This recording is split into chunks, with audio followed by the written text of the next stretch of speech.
everybody, how you guys doing out there today? Welcome back to another episode of Halloween at the Manor. Well, in today's video, I'm going to be making something that, I've seen other people make over the years, and I've always wanted to try it, but I kind of just push it off to the side and don't ever really do it. And that is a mausoleum, but with a broken brick front. I always thought that looked really cool, and that's not something that we actually have in our current set of props right now, like the brick look, a prop with the brick look. So it's something that I want to try doing. So in this video, that's what we're going to start building. I really don't know what I want to do as far as design. I kind of have like an idea of what I want the size to be and everything. Really, I think in this video is just going to be me trying to figure out what I want to do. I will try to give you guys the measurements and things like that if you guys want to try to build one of these on your own. But if there's something that I'm not clear on or something that I miss, just ask me in the comment section. I'll be more than happy to help. So anyway, why don't we go ahead and we'll get started on this project. I hope you guys enjoy it, and let's get going. The first thing we are going to do is build the sides of the mausoleum. They will be 5 feet tall and 2 feet wide. I started out with a 4 foot by 4 foot sheet of 5mm plywood and cut in half. In order to get to 5 feet, I have to add a 1 foot section to the bottom of each of the 2 pieces I cut. Now we are going to start framing the sides. I'm using 2 by 2 inch furring strips for this. They are cut at 5 feet long and are connected to the plywood with 1 1/4 inch screws. On one of the sides, indent the 2 by 2 1.5 inches in. The exposed plywood will butt up against the 2 by 2 we eventually use to frame the front of the mausoleum. You will want to do the same thing to the other side as well. I'm going to run a 4 foot piece of 1/2 inch PVC up both sides. I'm doing this so I can slide the sides on 4 feet pieces of rebar to anchor the mausoleum to the ground. I cut 4 pieces of 2 by 2 inch furring strips at 19.5 inches long, which is the distance between the 2 5-foot furring strips running up the sides. I bored holes in the middle of each strip using a 7/8 inch spade bit. I then attached the pieces at the bottom, at 20 inches, 40 inches, and finally at the top. This is what your side should look like with the PVC in place. Put a screw in the top furring strip to hold the PVC in place. Don't put screws in the other furring strips, or the rebar won't be able to pass through the PVC. Now the next step would be to build the other side using the steps we outlined before. Here are the 2 finished sides. I did add a piece of 1 by 4 inch wood toward the bottom. I did this to cover up the seam I had when I combined the 1 foot piece of plywood to the 4 foot piece. I also did this because I wanted this mausoleum to match the style on my mausoleum facade I updated last year. I started framing the front of the mausoleum. From the tip of the roof to the bottom is 7 feet. The square section in the middle is 5 feet tall to match the height of the sides, and the triangular roof area is 2 feet tall. Like the sides, I used 2 by 2 inch furring strips to frame the edges. I have to apologize, I kind of got lost building the front of the mausoleum and forgot to film what I was doing. Here's what I ended up coming up with as far as a design. For the roof, I outlined the roof with some 1 by 3 inch wood, and on the inside of that I used some 2 by 2 inch furring strips. I really like the way this looks, this leveled look. I'm not sure what I want to do with the open area in the middle. I did see a large plastic skull at home, and I may end up going back there and picking that up. I ended up adding these 2 pieces here. They are 3/4 inch plywood cut at 5 inches by 5 inches. Like my current mausoleum facade, I'm going to get some hooks so we can hang some lanterns from them. For the broken brick area, I used a piece of 1/2 inch plywood. It's 28 inches wide and 4 feet long. I cut out the design I wanted with my jigsaw and dremeled in the grout lines. To create the look of an entranceway, I ran some 1 by 3 inch wood around the broken brick area and used a piece of 1 by 4 inch wood on the bottom. I had this 1 by 4 inch piece left over and wanted to use it up.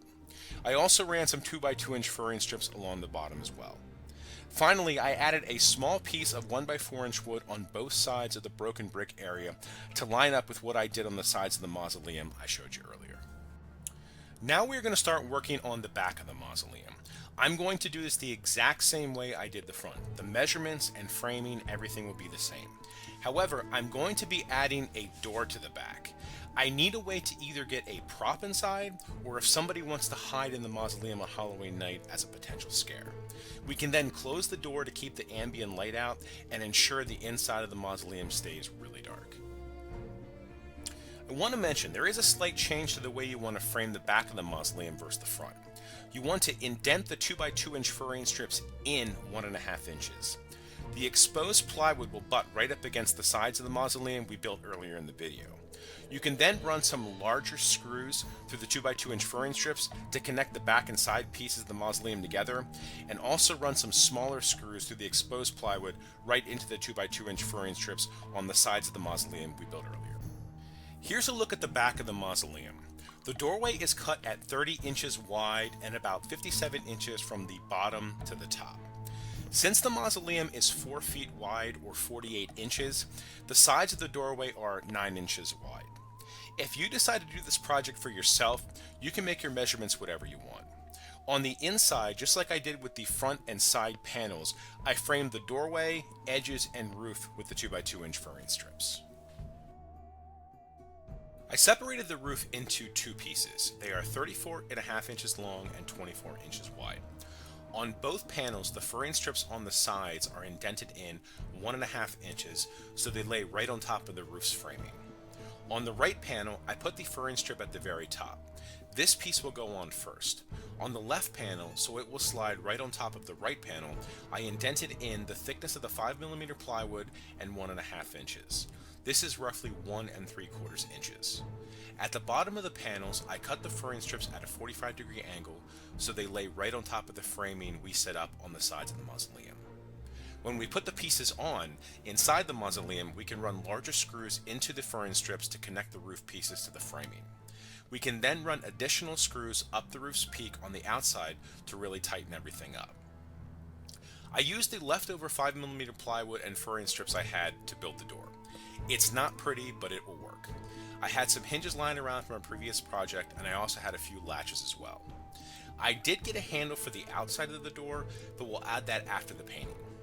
On the inside, I added a handle as well. If anyone wants to hide in here on Halloween night, they can close the door behind them. I will also add another latch on the inside as well, but again, after painting. Now, as far as measurements go, the door is roughly 29 inches wide and 56.5 inches tall. You will have to play around with this if you decide to build a mausoleum for yourself. As far as painting goes, I'm going to paint the inside of the mausoleum black. On the outside, I'm going to use the gray Oops paint I got at Home Depot and sponge on some white to lighten it up. Here's what it will look like. I may go back and darken the walls a bit with some pewter gray paint, but we'll have to wait and see. Along the bottom of the mausoleum, I'm going to use a white base, then sponge on some pewter gray to give it the look of marble. Basically, I'm going to paint this very similar to the way I painted my mausoleum facade that I updated last year. For the brick, I started out painting the entire area with the color Flamenco Red. Next, I sponged on some pumpkin orange and finished off the area with chocolate brown. Next, I painted in the grout lines with the gray Oops paint I got from Home Depot. To finish off the area, I lightly dry brushed on some more of the gray Oops paint to give the brick a more weathered look. Overall, this came out awesome. For the hooks I'm going to hang the lanterns from, I sponged on some nutmeg brown to make them look rusted. When that dried, I then sponged on some Laguna blue to give the hooks a look of patina. Alright guys, here's a look at the finished mausoleum. Overall, I'm really happy with how this came out.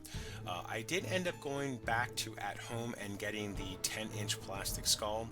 However, I did run into an issue with how far the skull jutted out. We had a very small space in the garage to put this, so I had to come up with a way to make the skull removable. I ended up attaching it to 2 pieces of 1/2-inch plywood, and then around the skull added a trim, which again I made out of 1/2-inch plywood. Kind of like an oval frame, if you will. It attaches to the roof in the back with some screws, and then when Halloween is over, we can just take those screws out and remove it. We put the lanterns on the front, and I really like the way this looks. I was also thinking about running some fake vines up the front, but again, I kind of like the way this looks as is. I'm really happy with how the brick came out. I have to give a shout out to Van Oaks Props. I watched their video twice on how they paint their fake bricks. I love how you can see all the various colors I sponged on, the orange, the dark brown, and then the weathering from the gray paint. I think this just looks awesome overall.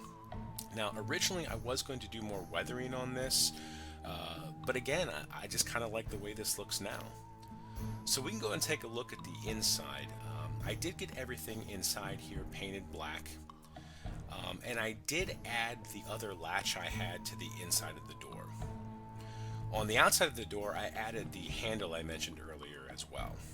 Now, Vanessa and I have been toying around with the idea of making this a photo op for the kids and parents. In the comment section, let us know what you guys think about that idea. Should we make this a photo op or throw a prop or maybe a scare actor in here? My original thought was to put the new Crypt Keeper animatronic we got in here. Thought that might be kind of fun. But anyway, I really want to thank you guys for watching. I hope you enjoyed this one. As of today, only 100 days left till Halloween. I hope all your projects are going well. I hope you guys have a great rest of your day. Again, thank you so much for watching. We really appreciate it. Take care, and we'll see you guys in the next one. Bye.